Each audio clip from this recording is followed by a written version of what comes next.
नमस्कार दोस्तों। वीडियो देखने से पहले हमारे YouTube channel Umesh A to Z को लाइक एवं सब्सक्राइब करें, शेयर करें। दोस्तों जरा सोचिए,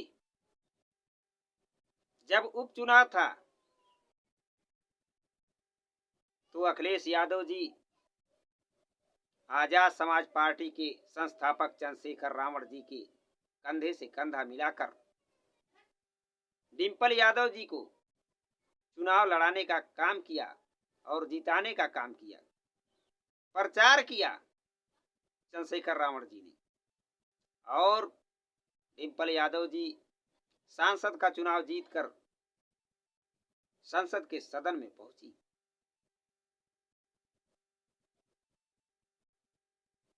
और जब 2024 का चुनाव आता है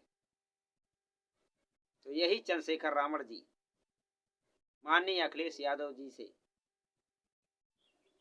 सीट की मांग करते हैं। तो माननीय अखिलेश यादव जी कहते हैं, चंद्रशेखर जी आप हमारी पार्टी सपा के सिंबल से चुनाव लड़ जाइए। चंद्रशेखर रावण जी ने पहले ही नगीना सीट को चुन लिया था कि यहां से हमको चुनाव लड़ना है। जरा सोचिए, जब अखिलेश यादव जी से ये बात रखते हैं उनके सामने, तो समाजवादी पार्टी के पूर्व मुख्यमंत्री माननीय अखिलेश यादव जी कहते हैं कि आप समाजवादी पार्टी के सिंबल से चुनाव लड़ जाइए। क्या यही चंद्रशेखर रावण जी की हैसियत है?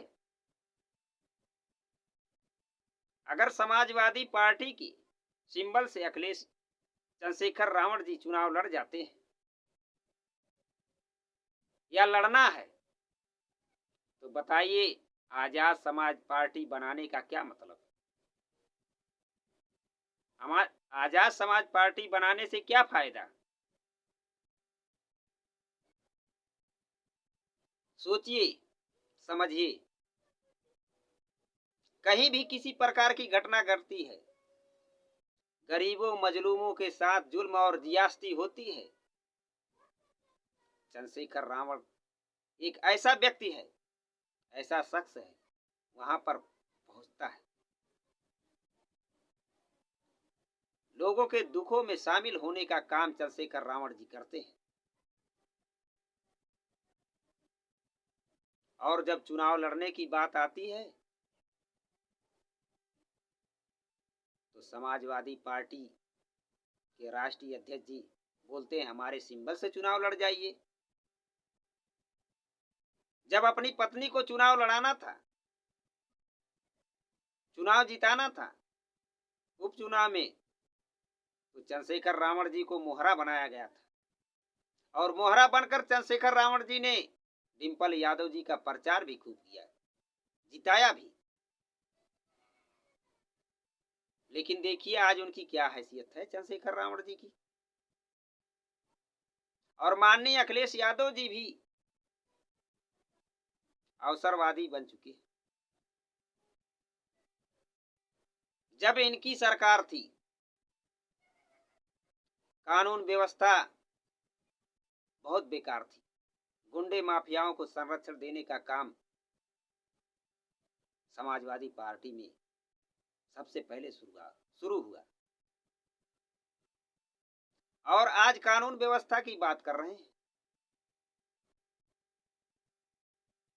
सोचिए, क्या तब आपको दिखाई नहीं दे रहा था? बहुजन महापुरुषों के नामों पर जिला जो बनाया गया था बसपा की सरकार में, तो आपकी जब सरकार आई तो उस जिले का नाम बदलने का काम आपने किया। और आज आप बहुजन महापुरुषों की बात कर रहे हैं।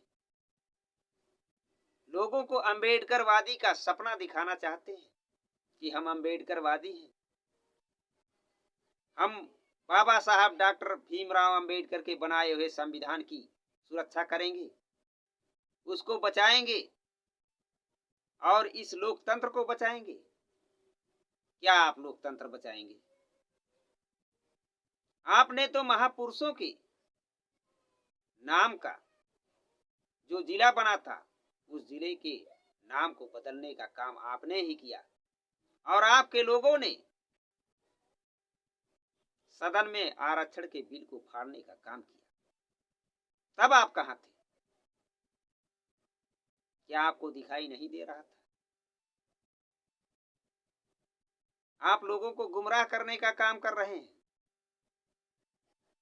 लेकिन ये जनता जानती है। आपको तो ये भी नहीं मालूम था कि शूद्र क्या होता है। जब आपकी कुर्सी चली गई और भारतीय जनता पार्टी की सरकार बनी, जोगी जी मुख्यमंत्री हुए, तो आपके आवास को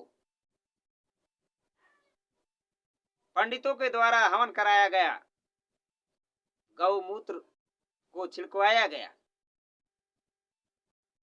आपको तो गौमूत्र से भी नीच समझा गया। माननीय अखिलेश यादव जी, आपको समझना चाहिए।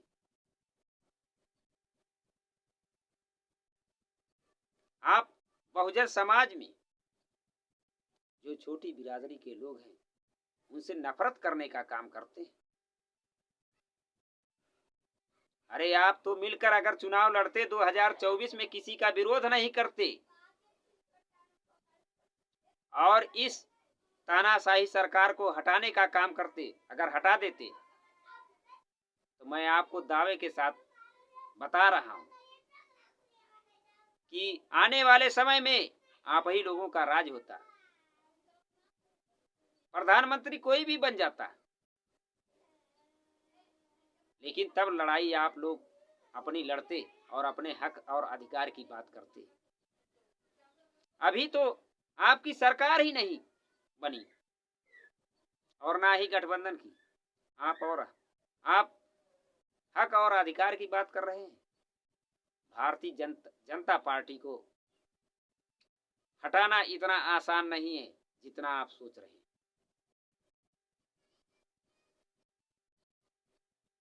भारतीय जनता पार्टी की सरकार को हटाना बहुत मुश्किल काम है।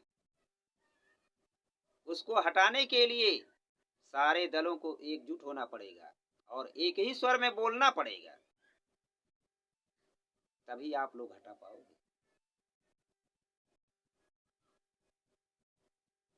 यही हाल अगर रहेगी तो आने वाले समय में अगर तीसरी बार भारतीय जनता पार्टी की सरकार बनी, तो आपकी पार्टियां निस्ता और नाबूद हो जाएंगी।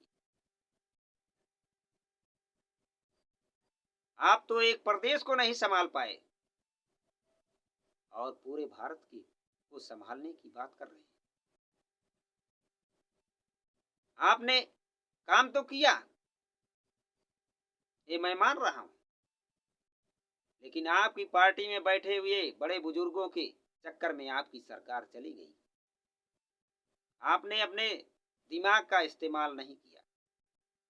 अगर सही से इस्तेमाल किया होता तो आज भारतीय जनता पार्टी की सरकार नहीं। फिर उसी रास्ते पर आप चल रहे हैं। यही लोग आपकी पार्टी की विनाश का कारण बनेंगे।